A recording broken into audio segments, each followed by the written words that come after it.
Hello family. Welcome to Morales Stories, your home for gripping African tales. Don't forget to like, subscribe, and comment. Now sit back and enjoy the drama. The night air on Lagos Island was thick with the scent of burning charcoal and spiced meat. Under the dim glow of a single street lamp, Amara Ibe wiped sweat from her brow as she carefully stacked the last skewers of suya in their container. Her little stand, a battered metal cart on two squeaky wheels, had been her lifeline for the past 3 years. Every evening, from dusk until past midnight, she coaxed customers in with the promise of juicy, pepper-dusted beef and the warmth of her easy smile. Tonight, though, her eyes darted toward the empty road, checking the time on her battered wristwatch. 11:47 p.m. Almost closing time. Just a few more minutes, she muttered to herself, sweeping stray coals into an empty tin can. Tomorrow, she reminded herself, she'd go to the bank to see if her savings were enough for the first deposit on that tiny space in Isale Eco Market, a place with foot traffic, where a proper restaurant could take root. Each naira she mulled over in her mind felt like another brick she'd lay toward her dream. But dreams felt heavy on nights like this, when the city's dark alleys whispered danger. A sudden crash echoed from a block away, glass shattering, a high-pitched yelp. Amara froze, her hand tightening around the wooden handle of her cleaning stick. Her heart hammered. Lagos had its share of drunk brawls and area boys looking to assert control. She'd seen worse. But something about that shriek sounded different, urgent, terrified. Without thinking, she shoved aside her apron, gripped the stick, and strode toward the noise. The alley was a litter of broken bottles, overturned trash barrels, and puddles shimmering with street lamp reflections. A group of 3 thugs, area boys by their worn jeans and cheap gold chains, were battering a lone man in a dark jacket. The man offered no resistance. He slumped under each blow as if expecting it, his hands limp at his sides. His shirt, once crisp white, was torn and stained with fresh blood. Yet when he lifted his head, Amara caught something in his gaze, a quiet, unbowed dignity that cut through the brutal scene. "Hey!" she yelled, her voice cracking as she thrust the stick forward. "Police coming!" The tallest thug, Ikenna by the look of his tattoos, paused mid-swing. He sneered. "Who you calling woman? The police don't come to these ends." But Amara pressed on, stamping her foot. "I live here. I'll shout until the whole compound comes." Another blow nearly sent the stranger to his knees, and something inside her snapped. She swung the stick, clipping the thug's form. The sound of bone against wood made them recoil. "Leave him!" she shrieked, the night air carrying her voice to neighboring compounds. True to her word, the other residents began to stir, lights flicking on in windowed rooms, muffled voices shouting warnings. The thugs juggled between fury and caution. Finally, with embarrassed curses, they scooped up their fallen comrades' makeshift weapons and melted back into the darkness. Amara stumbled forward to the injured man, dropping the stick. "Are you okay?" she panted, kneeling beside him. His breathing was slow, each exhale a hiss of pain. He tried to stand but buckled, and she grabbed his arm. "I think so," he croaked, voice low and hoarse. "Thank you." She brushed blood from his temple. "What happened? Someone robbed you?" He shook his head, wincing. "It wasn't robbery." His eyes flicked to the alley mouth as if expecting another attack. "They thought I took something." "Taken something?" Amara echoed, glancing at his torn jacket. She realized her apartment, one small room with a cot, a battered radio, and a single window barred with iron, was only a few meters away. Helping him inside felt like a risk, but leaving him there felt worse. With considerable effort, she half-dragged, half-supported him into her home. She dropped his limp body onto her cot and ran to fetch clean water and towels. When she returned, he lay curled on his side, back to her, breathing softly. Outside, the compound was alive. Mrs. Moreo's unmistakable yowls of indignation slapped through thin walls. "Amara Ibe, what on earth are you doing up at this hour, shouting like a banshee? Sleeping children." Amara's cheeks burned as she snapped off her bedside lamp and approached her neighbor's door. "Chill, Mrs. Moreo. I heard screams. Someone was hurt." The door swung open to reveal Mrs. Moreo in a bright Ankara wrapper, arms akimbo. Her lips pursed. In my day, we didn't meddle. If a fight was on, we closed windows and prayed. Now you bring trouble home. Behind her, Chioma poked her head around the frame, eyebrow arched. Moro, I smelled commotion. If you two are passing suya again, I'm coming over for free taste. Mrs. Moreo waved Chioma off. Free taste? Haunted house, more like. You go next door for your suya, not for ghosts. Amara ignored them both and ducked back inside. She found the stranger sitting up, leaning against her cot, his eyes half closed. I'm sorry about the noise, he murmured. I didn't mean to drag you into this. She knelt beside him. Who are you? Why were those men beating you? His gaze flickered to the floor, jaw tense. I don't remember much. Amara frowned. You don't remember? He shook his head. Just flashes. A retreat somewhere, then darkness. My name. I can't, only that it starts with D. He brought trembling fingers to his head. D. Lawson? He winced. That might be wrong. D. Lawson. The name sounded impossibly familiar. She set down the bowl of water. D. Lawson, like DL Corp? The big tech company? You're Deo Lawson? The billionaire who's been missing for weeks. He blinked, confusion pooling in his eyes. Billionaire. His voice cracked. How? She stared. Lagos headlines had been plastered across social media and TV bulletins. Family offers N$200 million for Deo Lawson's safe return. Tech mogul missing in Lagos. Could it be? A man beaten nearly senseless, recognizable by common folk like herself, hiding in her one-room apartment? Her mind spun. She glanced at the meager furniture, the dented fridge humming in the corner, the single electric fan wheezing its last, the battered radio tuned to breakfast programs. This was the last place a billionaire would end up. Yet here he was, bloodied, bewildered, and completely vulnerable. She swallowed hard. I need to call someone, your family, the police. He held up a shaking hand. No, please. If my disappearance is big news, if they know I'm alive, I'll be taken again. I don't want to die. Her heart clenched. The law, the media, the vultures, they'd swarm him. She thought of the thugs, ruthless, convinced he'd stolen from them. Maybe they worked for someone who would kill to keep him silent. A loud knock rattled the door. Amara shot to her feet. Who is it? She called. Mrs. Moreo's voice answered, clipped and suspicious. Open up, girl. We know you've got company. Amara's breath caught. Deo stiffened beside her. She exchanged a look with Mrs. Moreo through the half-open door. The neighbor's stern frown, Chioma's curiosity-tinged gaze, the distant rumble of Ikena's name on her lips. She swallowed. They're looking for someone. People who are dangerous. We can't let them find him. Mrs. Moreo hesitated. Dangerous? What did this man do? Amara glanced at Deo Lawson's battered face, his pale dignity. He didn't do anything wrong, except show up. She closed the door quietly. As she did, she heard Chioma's whispered gasp. Amara, that's Deo Lawson.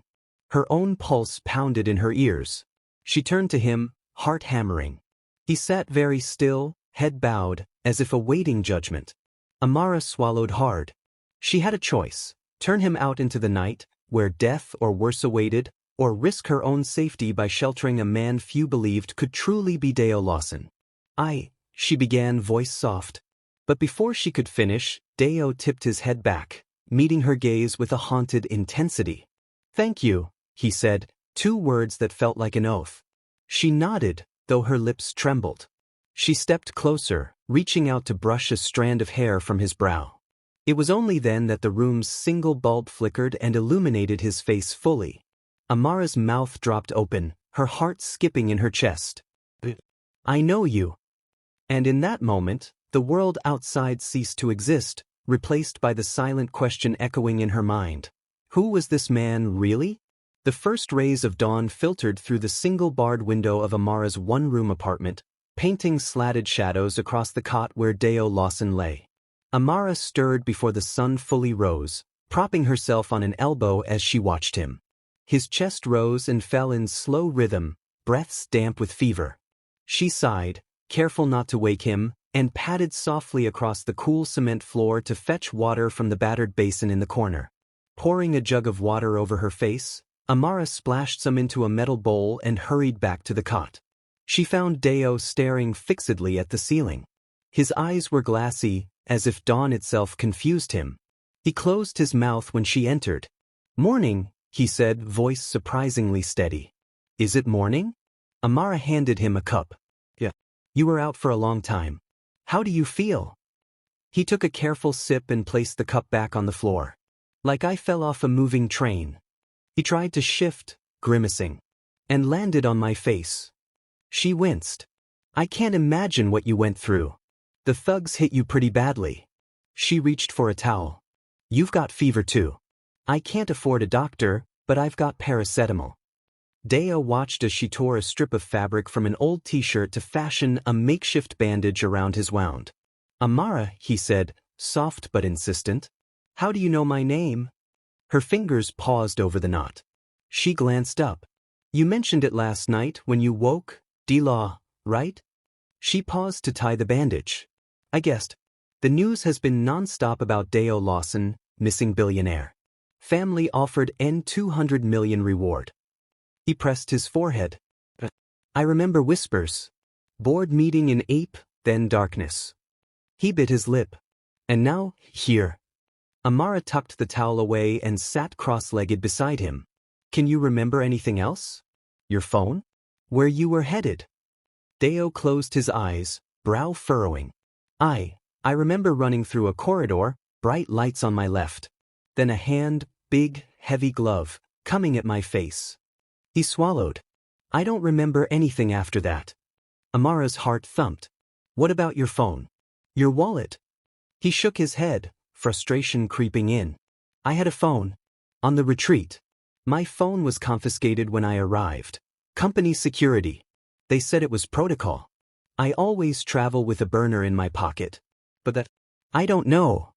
He paused, grimaced, and looked at his sleeve. "My jacket. It's not mine. At least, not one I usually wear." A memory clicked for Amara. She'd grabbed the first spare she found last night to wrap around him. It was her cousin's old blazer, donated after Amara outgrew it. "It's mine," she said softly. "My jacket. I'm wearing your clothes." Deo's head whipped up, eyes wide. "Amara?" She winced. "Sorry. I only realized after I found your body in the alley. I grabbed whatever was closest." He exhaled slowly. His gaze softened. "Thank you for helping me." Before more could be said, Chioma burst in, hair wrapped in her signature colorful scarf, lips dark with lipstick. "Amara, you said you needed me early. I came as soon as the salon opened." Amara covered her embarrassment. "Thanks, Chioma. He needs cleaning up, and I need a hand." She waved Chioma over. He doesn't remember." "Deo," she lowered her voice. "Deo Lawson." Chioma's jaw dropped. "The billionaire? The one on national TV? He's in your room." Deo gave a weak nod, wincing as Chioma gently dabbed antiseptic on his cuts. "Please, just help me not scream." Chioma gulped, carefully pouring water over his feet. "Sorry. I thought I'd faint." Amara huffed a laugh, tension easing. "Between that and Mrs. Moreo's theatrics, this morning's been wild." Chioma arched an eyebrow. "Oh, Morrow's already up and about?" Amara shot a look at the closed door. She rapped so loud I'm surprised the compound gate didn't shake. Chioma chuckled. "You sure know how to pick your clients, girl." She turned back to Deo. "Now, sir, if you could just lift that right leg." Deo complied, bracing himself. "Thank you." After cleaning and dressing his wounds, Chioma straightened. "He might live. And he's a billionaire. What are you going to do?" Amara exhaled sharply. "That's the problem. If we call his family or the police, word'll get out to whoever wants him dead. Then they'll come for him, and for me." She looked at Deo's pale face. "You understand, right?" He nodded, fatigue in every line of his body. "I understand. But I can't stay here forever." "True." Amara crossed her arms. But for now you need rest. And food. I can't expect you to live on paracetamol and bandages. She stood. Chioma, get my suya cart ready. I'm making breakfast. Chioma's eyes lit up. Suya for the billionaire? Amara rolled her eyes affectionately. Whatever you think will keep him alive. Outside, Lagos buzzed as morning traffic snarled through narrow streets. Motorcyclists weaved between tricycles. Street vendors hawked bread, akra, and cold zobo to office workers. On a roadside TV mounted in a barber's shop, the headline scrolled, Deo Lawson declared missing, family offers N200M reward. Last seen at DL Corp retreat. Amara pushed her cart alongside the curb, gears of worry grinding in her mind. She ladled peanut sauce, slathered beef onto skewers, garnished with onions and peppers, and sprinkled fresh yaji spice. The scent was irresistible, and soon a small line formed. A traffic warden, a hawker selling chargers, even a pair of uniformed students. She glanced at the empty row of chairs where Deo might have sat, if he could eat. Instead, he lingered in her apartment, one eye open, one eye closed, as if drifting between two worlds. Breakfast for two, she murmured, lifting a tray into her apartment. Deo sat up as she entered, rubbing at his eyes. Chioma hovered with a cup of steaming tea. Here, she said, handing it to him. It'll help with the pain. Deo took a trembling sip. You're too good to me. Amara offered him a skewer. You need strength. He hesitated, then took a tentative bite. The spicy meat set his eyes alight. He chewed deliberately, savoring each mouthful. Amara leaned against the doorframe, arms crossed. So, Mr. Big Shot, you remember anything else? He swallowed hard, nodding. I remember the retreat. I remember a betrayal, someone I trusted. A board member, maybe my partner. He shuddered. Something about money, software, to bury evidence. Then screams. And then I was on the ground. He glanced at Chioma. Is she going to be okay with all this? Chioma waved a hand. Listen, billionaire or not, blood is blood. And I need content. When this goes viral, people will want my hairstylist spin. She winked. I get free publicity. Amara laughed, tension releasing for the first time. Just take it easy, Chioma. After breakfast, Deo helped tidy the apartment. He folded Chioma's towel with precise edges, swept the floor with nimble movements. Amara bit her lip, surprised by his quiet usefulness. What do you think? He asked, glancing around. This is neat. She shrugged, watching him. I try. He paused in front of a small table holding her prized possessions. A battered radio, one photograph of her deceased parents, and a broken smartwatch with a cracked face. He picked it up gently. Where did you get this? He asked, turning it over. Amara stiffened. That was in your pocket when I found you. I thought it was important. He ran a finger along the engraved letters under the clasp. DL Corporation. Her heart pounded. It's yours, right? Deo's face paled. He clutched the watch as if it were the only piece of his past left. Yes. He whispered, voice trembling. They tried to destroy everything that could tie me to me. My ID, my phone, my watch, gone. He closed his eyes, a flash of pain across his features. I forgot that you can rebuild the pieces. Amara placed a hand on his shoulder. We'll figure this out. Later that afternoon, they stepped outside. The sun was high, heat radiating off the pavement. Amara led Deo to the edge of her stand and pointed. That's where the thugs were. He studied the cracked bottles, the splintered wood of the broken crate. Someone wanted me silenced. He looked up at the sky, bright, indifferent. I need to know why. Amara hesitated. You should be careful. Words out you might be here. People will look. Deo nodded, pulling the watch from his pocket. I need to get back into my system. If I can reset security protocols, I can dig into the logs from the retreat, see who ordered the hit. Logs? Chioma mimicked. Sounds like a techie thriller. Amara shot her a look. Not now. She turned back to Deo. How will you do that? He traced a line on the cracked screen. First, find a secure laptop. Then, Use my watch's ID to authenticate. We access the cloud backups. Amara bit her lip. I have a cousin, Uche, he's good with computers. Right. If you trust him. He nodded firmly. I do. Amara's neighbor's voice drifted from a nearby window. Young lady, you better not be dragging murderers into my yard. Without waiting for a response, Mrs. Moreo slammed her shutters. Amara sighed. Moro's not convinced. Well, Deo said, neither am I, of anything anymore. He turned the watch over again, his expression steely. But I know this belongs to me. And I know someone tried to kill me. I have to stop them. Amara looked at him, bleeding, vulnerable, and yet driven by a purpose she understood too well. Fighting for survival, fighting to reclaim what was stolen. She squared her shoulders. Then let's get to work. As they made plans, Amara arranging to meet Uche at dusk, Deo rehearsing the access codes in a whisper, the afternoon hum of Lagos Island pulsed around them. In that moment, two worlds collided, the cramped alleyways of Amara's life and the gleaming boardrooms of Deo's empire. Between them lay danger and hope in equal measure. But as Amara offered him a cautious smile and Deo accepted it with quiet gratitude, they both knew one thing. Whatever darkness chased him would soon meet the light of the street, undaunted, unbowed, and determined to fight back. By late afternoon, the sweltering Lagos heat had given way to a humid haze, the kind that clings to your skin and whispers of rain yet to come. Amara Ibe stood outside her one-room apartment, gathering firewood scraps for the evening suya grill, when she noticed Ikenna striding down the narrow path with his usual swagger. He wasn't alone. Two of his underlings flanked him like shadows, lean, hungry, and exuding menace. Her pulse quickened.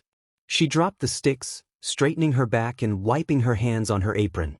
Ikenna, she called, voice steady though her heart fluttered. What brings you here today? Ikenna's dark eyes flicked past her, scanning the compound as if mapping exits. You know what brings me, he growled, the corner of his mouth twisting in a half-smirk. Where's the fool who stank up the alley last night? Amara swallowed. She gestured toward her door. He's inside. Hurt real bad. She paused, brow furrowed. Why do you want him? He never did you any harm. Ikenna's lips parted in a cruel grin. He spat on the ground. He stole from the wrong people, woman. And if you're smart, you'll tell me where he is. If not, you're next. He lifted one hand, revealing the fresh scar across his knuckles from her stick strike. Remember this? Amara squared her shoulders. I remember hitting you. You should rethink beating strangers in my neighborhood. His grin widened. Coward talks tough. He glared at the two boys. Search the place. The underlings fanned out, marching toward the clusters of shacks and doors. Amara's stomach plummeted. She darted forward. Wait, you can't just barge in. But Ikenna cut her off. Last chance. His gaze sharpened. Where is he? Amara's mind raced. Deo was weak, injured, and no match for these men. She needed to hide him, fast. He's not here, she blurted. He left hours ago. Ikenna scoffed. By himself? He couldn't walk. You lying piece of... Before he could curse, Mrs. Moreo burst from her doorway, arms flailing in righteous outrage. Her vibrant Ankara wrapper swished as she stormed forward. She shrieked. Ikenna, what are you doing harassing decent folk? You think you own this place? Ikenna sneered at her. Move aside, old woman. Huh?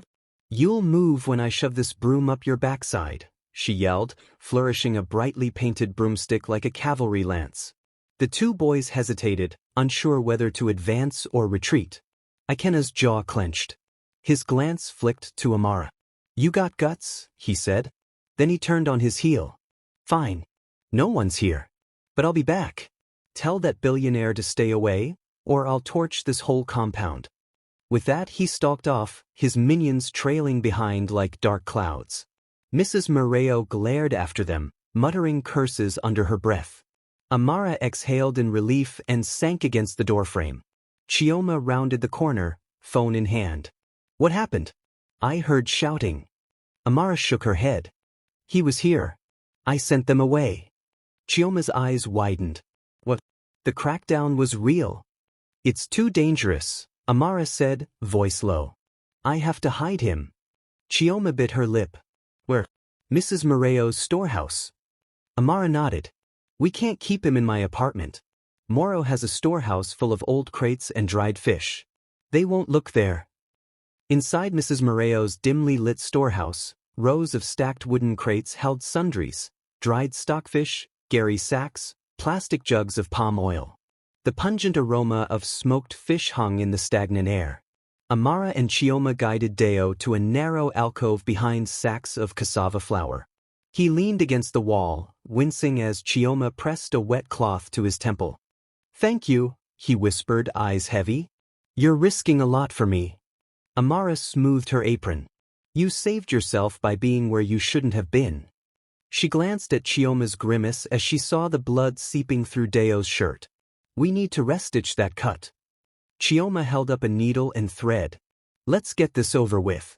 Deo closed his eyes. As Chioma sewed, Amara hovered. After a moment, she cleared her throat. Tell me again, why would someone want to kill you? Deo exhaled. It was I discovered embezzlement in DL Corporation. My partner, someone I trusted, had been siphoning funds. When I confronted him, he panicked. He hired thugs to take me out. His voice trembled. I never saw it coming. Chioma tightened her stitches. You've a partner? With that much greed, you should have known better. He flinched. Not all greed wears a clear face. Some people smile as they drive you off a cliff. He opened his eyes, staring at the sacks. When I woke up last night, I knew I was in trouble. But I also knew if I stayed quiet, more people would die. Amara's chest ached. She tried to imagine decision-making at his level, billions of naira, global stock markets, shareholders. And yet, caught in alley brawls, moments away from death. You don't have to tell me about corporate betrayal, she said softly. My father's business partner cheated him out of everything. My mother lost faith. I know what it feels like. Deo's gaze met hers. I'm sorry. She waved it off. We'll crush him, legally and publicly. But first you need to heal. He smiled wanly. You're kind. Chioma knotted the thread. Never better. She dropped the needle. Now rest.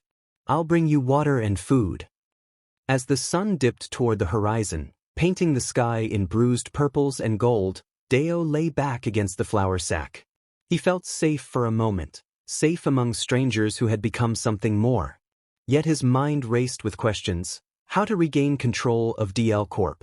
How to protect the people he cared for now?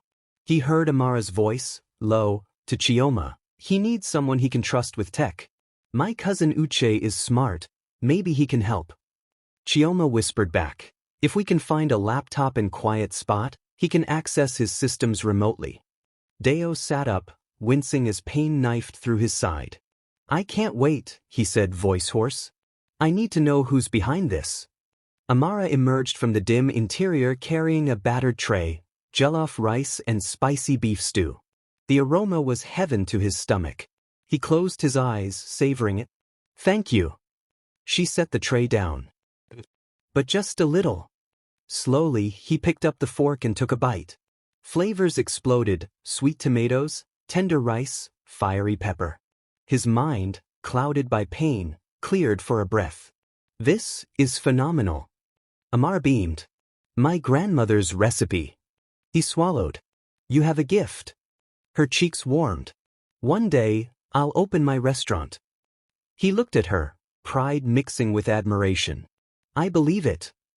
Night settled over the compound, and Amara's suya grill flickered back to life by her apartment. The crackle of embers and clink of skewers punctuated the chorus of cicadas. Business was slow, most residents had eaten. But Mrs. Moreo stood nearby, arms crossed in skeptical solidarity. Why you fussing with him? Moro demanded, loud enough for Deo to hear. He'll ruin this place. Amara set her stick aside. He's not ruining anything. He's my guest, thankful and remorseful. Moro snorted. I won't have trouble on my doorstep. If those thugs come back, I'm shutting you down. Amara didn't respond. She picked up fresh skewers and slid them onto the grill, focusing on the sizzling meat rather than her neighbor's threats. Later, after Amara closed shop, Chioma slipped into the storehouse with her phone's flashlight. Let's get Uche in here. He has to see this watch. They found Deo sitting cross-legged, an old, battered laptop perched on a crate before him. He crouched low, cables trailing to a dim back corner. The laptop screen glowed, cables connecting to the wall socket and to Amara's small TV mounted nearby. Amara stopped short. What are you doing? Deo's fingers flew across the keyboard. I found a network port on this TV. If I can hijack the signal, I can mask my presence while I access DL Corp's cloud. Chioma blinked. You know how to do that? You can hack a TV. He didn't look up. It's basic. I can get into the system interface. It'll show me the corporate menus, the user logs. He hit enter, and the screen flickered. A login prompt appeared, familiar, DL Corp branding, sleek interface. There. Amara's jaw dropped. You're Deo Lawson. He finally looked at her, severity in his eyes. And you're my ally. Chioma whispered, we did it. We'll find the evidence. Moro's voice drifted down the alley, what in heaven's name? But Amara shut her eyes, determination lighting her chest. The rains might come, storms might pound the streets, foes might hunt them relentlessly, but here, in the cramped storehouse, two worlds converged. A street vendor's courage and a billionaire's brilliance, fused into a single spark that would soon ignite a revolution. As Deo Lawson typed furiously, Amara Ibe pressed close, bracing for what the night would bring, and ready to stand by his side, come hail or high water. Dawn broke over Lagos Island in a riot of crimson and gold, the sky bleeding promise and peril in equal measure. Within the cramped walls of Mrs. Moreo's storehouse, a stillness reigned, broken only by the soft whir of the battered laptop cooling fan. Amara Ibe sat cross-legged on an upturned crate, her eyes fixed on Deo Lawson's haunted face as he hovered over the keyboard. Moments earlier, Amara had returned from gathering provisions, a thermos of tea, stress balls from a neighbor's stall, and paracetamol, to find Deo here, hooking the laptop up to her battered TV. Chioma stood behind him, phone in hand, filming the makeshift operation with gleeful fascination. Now, Amara cleared her throat. Deo, it's early. Are you sure you want to start? Deo paused, fingers hovering over the keys. He looked up, eyes red-rimmed but fierce. I have to. Every second they're one step ahead, erasing data, silencing witnesses. If I don't act now, they'll bury the truth. Amara swallowed, her chest tight.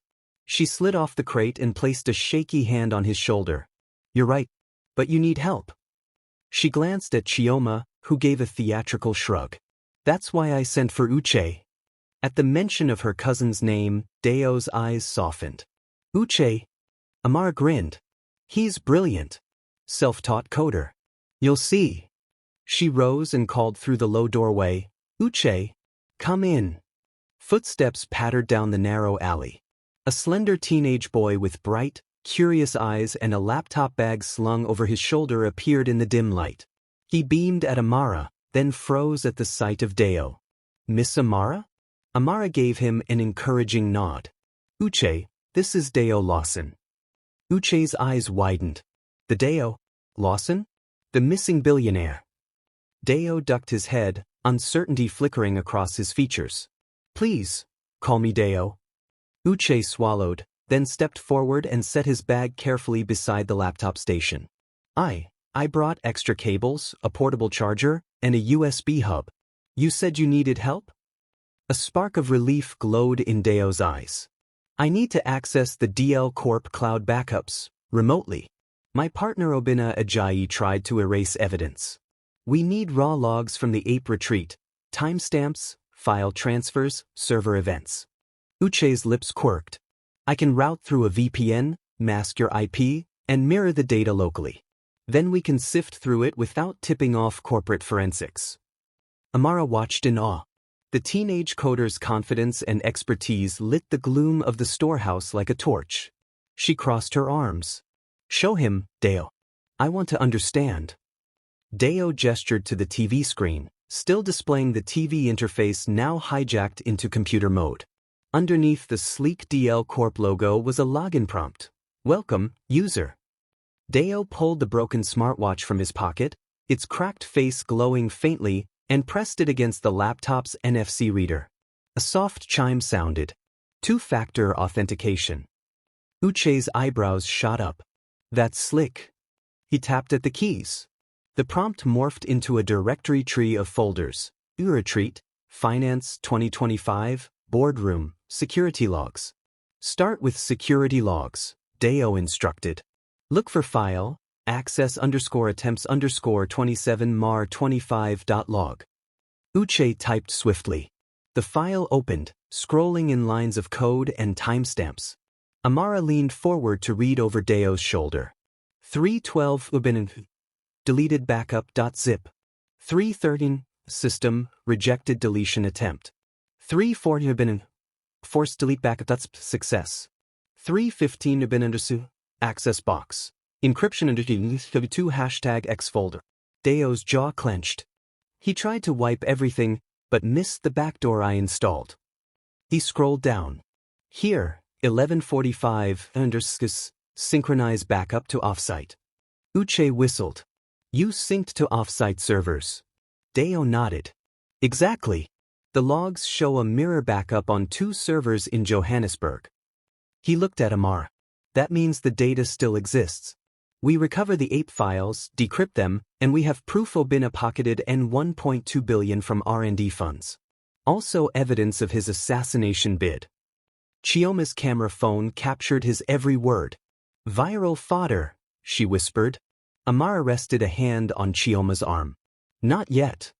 She turned back to Deo. But Obinna is still out there. He knows you're alive. Deo pressed his palms to his eyes. I can't risk sending Uche's IP to that cluster. He'll vanish, I can't lose him too. Uche's face hardened. I'll mask the traffic. Use Tor over the VPN. I'm nothing but a ghost on their radar. Deo studied the boy's determined expression. Thank you, Uche. As Uche continued configuring remote scripts, eyes darting between the laptop, the TV screen, and his phone, Amara's mind churned. Her rough world of charcoal grills and wooden crates felt a million miles from this high-stakes cyber war. She glanced at Deo, vulnerable yet unstoppable. The afternoon stretched into early evening. The laptop fan whirred in steady rhythm, and lines of code scrolled in torrents. Outside, the first heavy drops of the rainy season spattered against the corrugated tin roof. Amara lit a single lamp, its yellow glow pooling across the floor. Chioma dozed upright against a sack of Gary, her phone slipping from her grasp.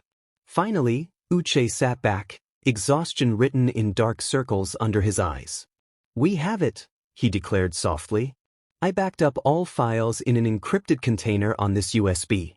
Decryption key is here. He tapped a line of code. This will take 10 minutes to unpack.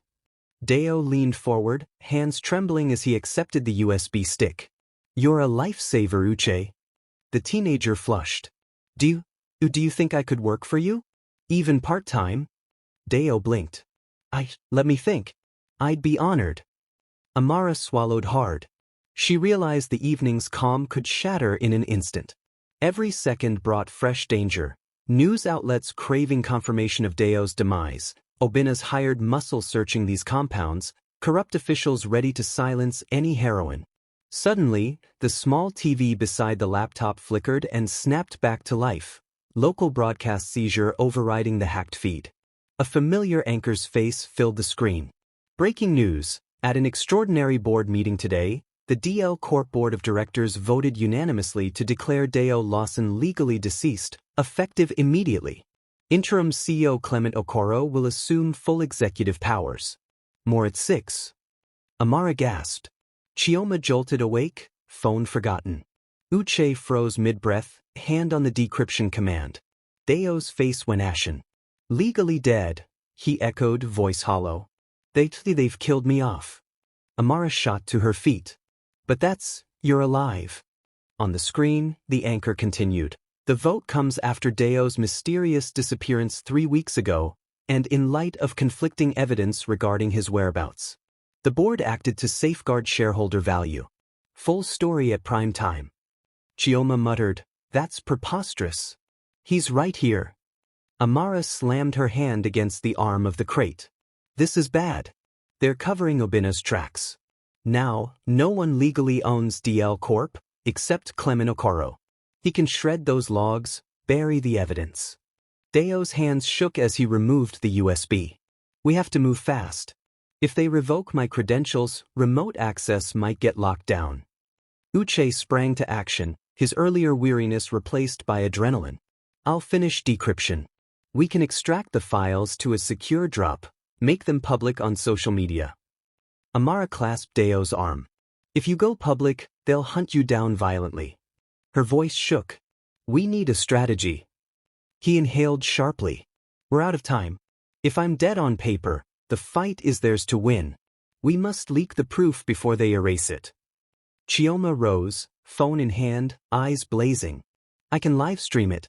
If I broadcast the log's core evidence, screenshots, timestamps, transaction records, we'll ignite public outrage."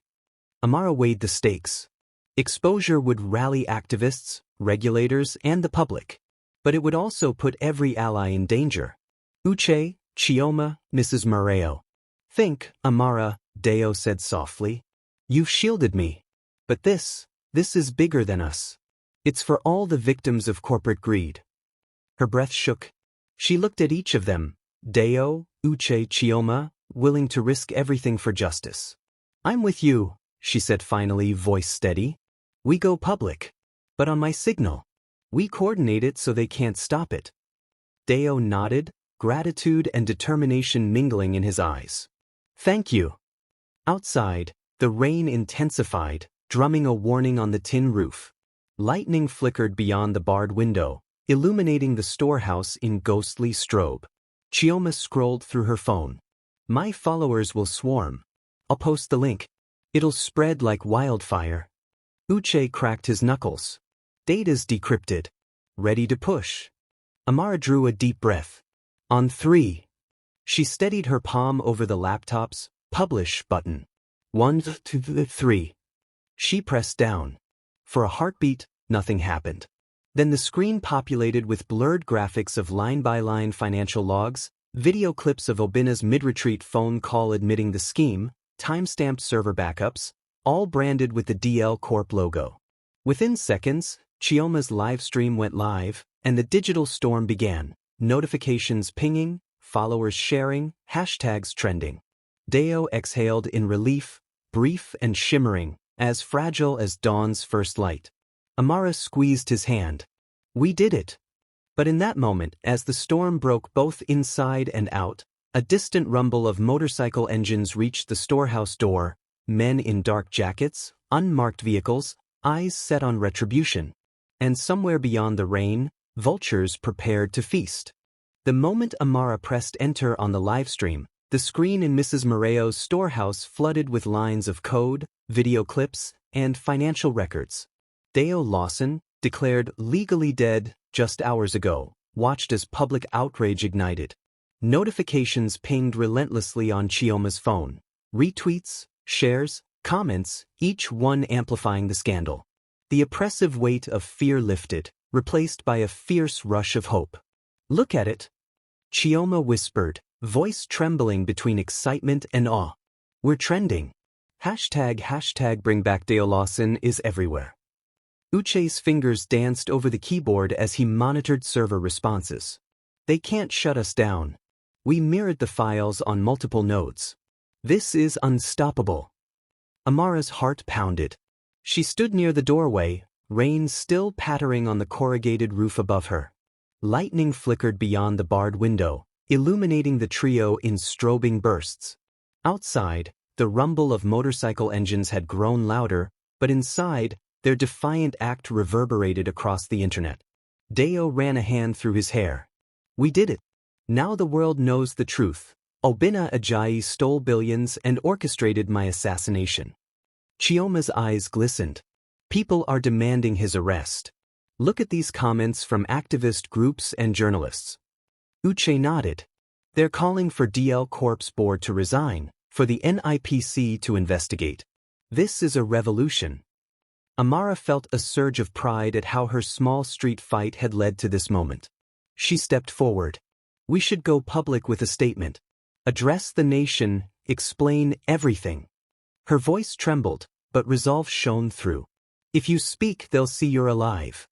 Deo exhaled. You're right. He drew a ragged breath and stood.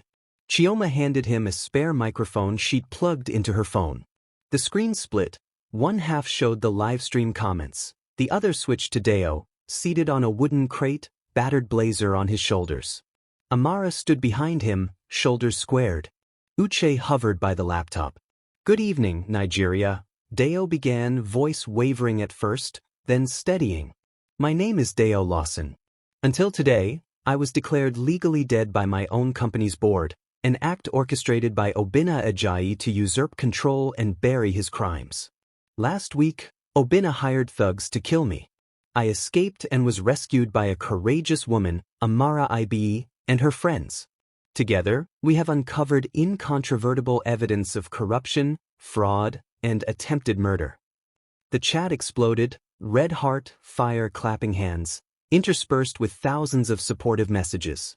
Deo continued, I am alive, and I refuse to be silenced. I call on the EFCC, the NIPC, and the Lagos State Police to arrest Obinna Ajayi immediately. I urge DL Corp shareholders to demand the reinstatement of legitimate governance. To the people of Nigeria, this is our moment. We must stand against corporate greed and injustice. He paused, eyes glistening under the harsh lamp. And there is one woman without whom none of this would have been possible, Amara Ibe. She risked her life to save me, gave me shelter, and helped execute this digital uprising. Amara, thank you. Amara felt heat flood her cheeks. She dipped her head and mouthed a silent thank you.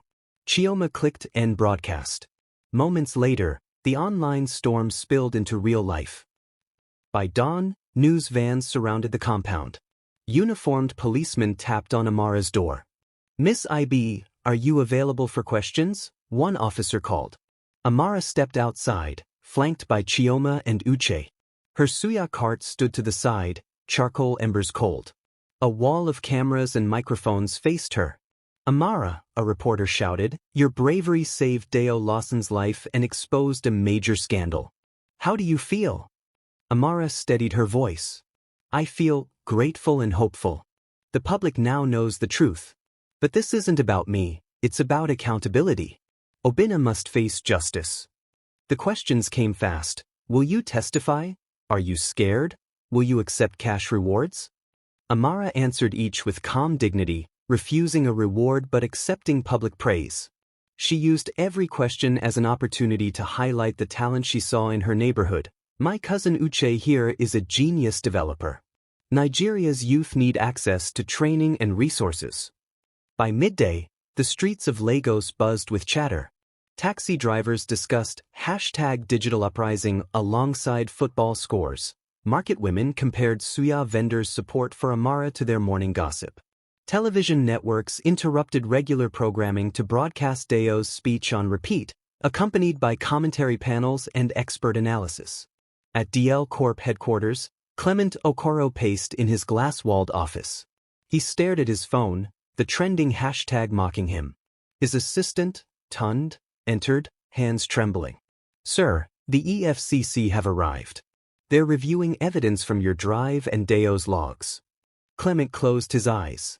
Obinna must be captured immediately and locate Deo Lawson's whereabouts, dead or alive.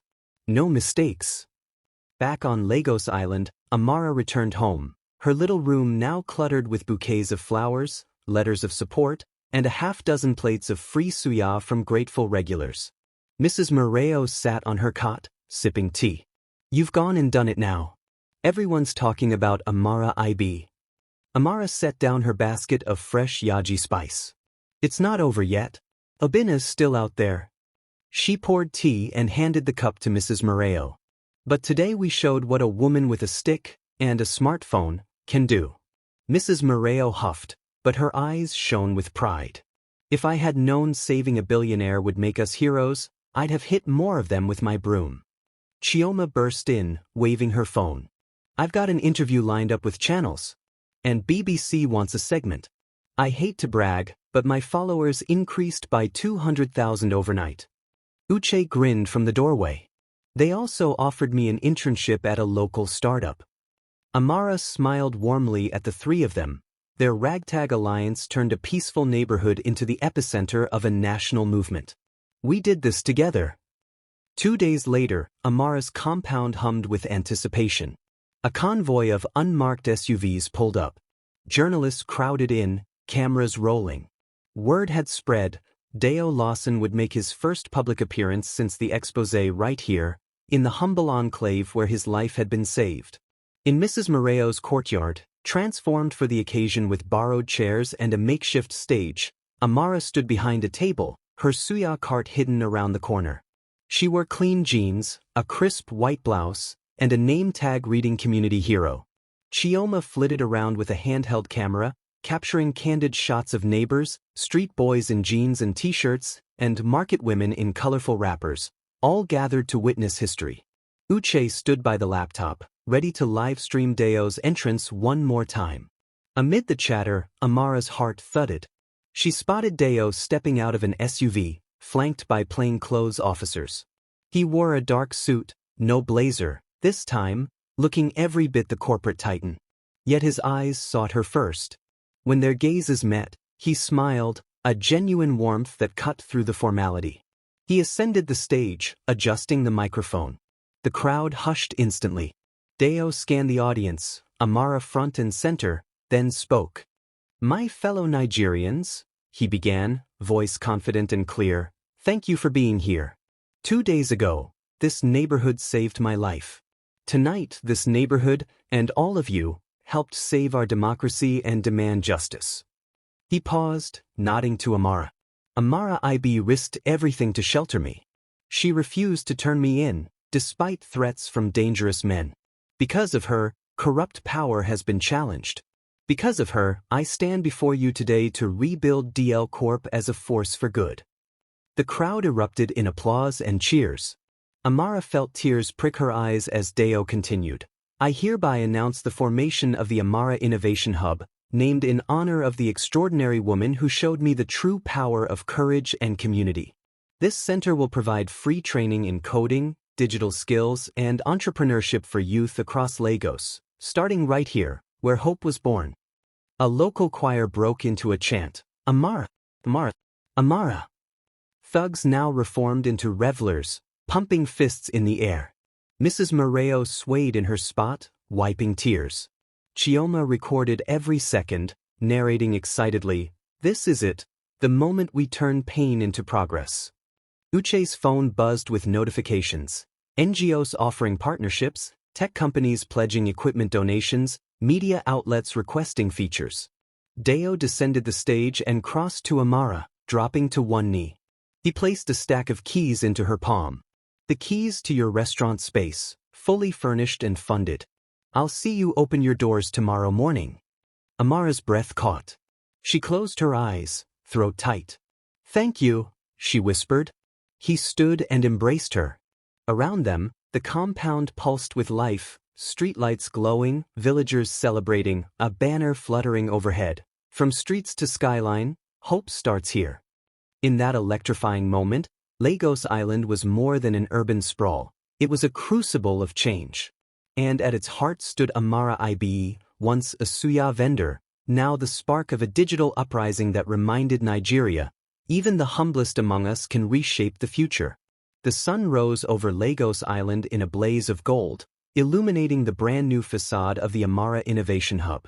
Today was opening day, an event months in the making, born from charcoal smoke and whispered secrets, now blossoming into a symbol of hope. Amara Ibe stood on the polished porch, smoothing the crisp white blouse Deo had gifted her for the occasion. Her heart pounded with excitement and a trace of nerves. Behind her, the crowd, local youths in bright t-shirts, local officials, journalists, and national dignitaries, murmured anticipation. Mrs. Moreo, resplendent in her finest ankara, fussed with the giant pair of scissors used for the ribbon cutting. Chioma darted among guests, capturing live interviews on her phone, while Uche perched on a crate near the open doorway, laptop in hand, ready to livestream. Even Ikenna stood with his arms folded in the back row, a far cry from the menacing thug he'd once been. His hardened features had softened over the past weeks. Amara had offered him a chance to help secure the hub's perimeter and mentor area boys in digital security. He gave her a small, respectful nod as he spotted her gaze. Deo emerged from the side door, wearing a tailored navy suit that contrasted with his battered blazer from that fateful night. His confident stride and warm smile drew applause. Amara watched him approach with gratitude shining in her chest. This was as much his victory as hers. He took the microphone from Chioma, then gestured gracefully to the gathered guests. "Welcome everyone," he began, voice resonant. "Today marks more than a facility launch. It represents what courage, community, and compassion can achieve when we refuse to accept the status quo. A street vendor, Amara Ibe, rescued me from violence, then stood by my side against corporate corruption. Her bravery showed me the strength of everyday heroes. This hub is dedicated to empowering young minds, street youths, side hustlers, dreamers, who may lack resources but not talent." Applause rippled through the audience. Amara felt warmth spread through her as she clutched the microphone Deo handed her. Stepping forward, she addressed the crowd with a steady voice that belied her racing nerves. "I never imagined," she began, "that my suya stand would lead to this. For years, I saved every naira I could, dreaming of a small restaurant. But I never dreamed of a digital revolution. Today, we open these doors not just to code and creativity, but to opportunity. To every young person here, you belong. You have a place to learn, to innovate, and to build a future. This hub is your home." A ripple of cheers followed, and the ribbon, a vibrant red satin, fluttered as Deo and Amara clasped the scissors. Together they cut.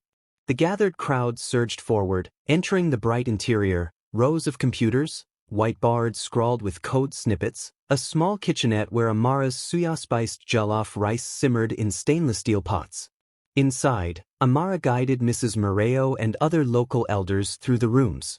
"This is the coding lab," she explained, pointing to neat rows of desks. "And here's the design studio, where you'll learn UX, graphic design, even video editing." Mrs. Moreo peered at a sleek laptop with keen interest.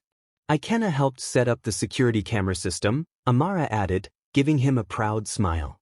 Ikenna tipped his head in acknowledgement, a self-conscious grin spreading across his face. Outside, Chioma interviewed the first students, two bright-eyed teenagers who looked like they'd never held more than a cell phone. "What do you think?" Chioma asked. One boy adjusted his cap. "I think it's magic," he said. "Before today, I was selling airtime. Now, I'm learning Python." The other girl, eyes shining, added, "I want to build apps that solve our community's problems, like tracking waste collection." Chioma beamed closer to the camera. "From hustle to high-tech," she narrated, "this is where dreams go viral." As midday approached, the newly christened Amara restaurant and cafe next door prepared for its soft launch. Deo had arranged for the space to be jointly funded, Amara's culinary dream realized through startup capital and business mentoring. The restaurant's facade matched the hub's modern design, floor-to-ceiling glass, potted plants inspired by Amara's mother's gardening, and a wooden sign carved with her name. Inside, the savory aroma of grilled beef skewers mingled with jasmine tea. Deo led Amara across the courtyard. "Ready for your first service?" he asked, grinning. She nodded, heart fluttering. They entered together, greeting the small line of curious customers, local teachers, NGO staff, government representatives, and even the reporter from Channels TV who'd been critical of street vendors in the past. Deo led Amara across the courtyard. "Ready for your first service?" he asked, grinning. She nodded, heart fluttering.